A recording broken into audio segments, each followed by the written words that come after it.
Finale ಒಳಗಡೆ 6 ಜನ ಇದ್ದಾರೆ. ಇವತ್ತು ಬಿಗ್ ಬಾಸ್ ವಿನ್ನರ್ ಯಾರು ಆಗ್ತಾರೆ, ಯಾರು ಕಪ್ ಎತ್ತಬೇಕಂತ ಎಲ್ಲ ಗೊತ್ತಾಗುತ್ತೆ. ಸೊ ನಿಮ್ಗೆ ಯಾರು ಕಪ್ನ ಹಿಡ್ಕೋಬೇಕಂತ?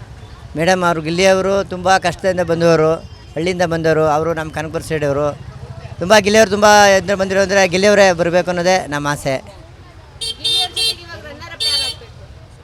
ರಂಗಾರಪ್ಪ ಅಂದರೆ ಅವರು ಇವನೊಬ್ರು ಇದ್ದಾರಲ್ಲ, ಅವ್ರ ಹೆಸರೇನು ರಘು, ರಕ್ಷಿತಾ, ಕಾವ್ಯ ಕಾವ್ಯ ಆಗಬೇಕು ಅನ್ನೋದಿದೆ ಮೇಡಮ್. ಅವ್ರು ಆಗ್ಬೇಕು. ಆಗಬೇಕು ಮೇಡಮ್. ಊರ್ ಕಡೆ ನಿಮ್ಮ ಊರ್ ಕಡೆ ಗಿಲ್ಲಿಯವ್ರದ್ದು ಹವಾ ಹೆಂಗಿದೆ? ಮೇಡಮ್ ನಮ್ಮದು ಗಿಲ್ಲಿಯರ್ದು ಅಂದರೆ ನಮ್ಮೂರ ಕಡೆ ಗಿಲ್ಲಿಯರ್ದು ಹವಾ ಫುಲ್ಲು. ನಾವೆಲ್ಲ ಮನೆಯೆಲ್ಲ ಹೋಗಿ ಬ್ಯಾನರ್ ಎಲ್ಲ ಹೊಡೆದ್ಬಿಟ್ಟು ಮೊನ್ನೆ ತಾನೇ ಬಂದ್ವಿ. ನಾವು ಇದಕ್ಕೋಗಿದ್ವಿ, ಸಂಕ್ರಾಂತಿ ಹಬ್ಬಕ್ಕೆ ಹೋಗಿದ್ವಿ. ಆವಾಗ ನಮ್ಮ ಹುಡುಗರು ನಮ್ಮೂರೆಲ್ಲ ಹೋಗಿ ನಮ್ಮೂರಲ್ಲೆಲ್ಲ ಬ್ಯಾನರ್ ಹೊಡೆದು, ನಮ್ಮ ಕನಕಪುರದೆಲ್ಲ ಬ್ಯಾನರು, ಕೊಡಲೆಲ್ಲ ಬ್ಯಾನರ್ ಹೊಡೆದಿದ್ವಿ ಮೇಡಮ್. ನಾವು ಇವತ್ತು ಗಾಡಿನೇ ಓಡಿಸಲ್ಲ, ಸಾಯಂಕಾಲ ಅಷ್ಟೇ ನಾವು ಊರೋಗಿ ತಲುಪ್ತೀವಿ ಮೇಡಮ್. ಹ್ಞೂ ಮೇಡಮ್, ಫುಲ್ ಪಾರ್ಟಿನ ಹಂಗಾರೆ? Full enjoy madam. ಅವ್ರು ಗೆದ್ಬಿಟ್ರೆ ನಮ್ಮ ಊರಲ್ಲಿ ಹಬ್ಬನೇ ಅಂದ್ಕೊಳ್ಳಿ. ಹಾಂ, ನಮ್ಮ ಕನಕಪುರ ಸೈಡಲ್ಲಿ ಫುಲ್ ಹಬ್ಬನೇ. ಹಾಂ, ಇವಾಗ ರಾತ್ರಿ ಗಿಲ್ಲಿಯವ್ರ ಕಪ್ಪನ್ನ ಎತ್ತೋದು ನೋಡೋಕೆ ಎಷ್ಟು ಎಕ್ಸೈಟ್ಮೆಂಟ್ ಆಗಿದೆ, ಎಷ್ಟು ಖುಷಿ ಇದೆ ಮೇಡಮ್. ನಾವು ಇಲ್ಲಿ ನೋಡೋದಕ್ಕಿಂತ ನಮ್ಮೂರಲ್ಲಿ ಗಿಲ್ಲಿಯರ್ ಅವ್ರ ತಂದೆ, ಅವ್ರ ತಾಯಿ ಅವ್ರ ಜೊತೆ ನಾವು ಖುಷಿ ಪಡೋದಕ್ಕೆ ಇಂದ ಎಂಜಾಯ್ ಮಾಡ್ತೀವಿ. ಗಿಲ್ಲಿಯವರು ಅಲ್ಲಿ ಬರಬೇಕು ಅನ್ನೋದೇ ನಮ್ಮ ಆಸೆ ಮೇಡಮ್.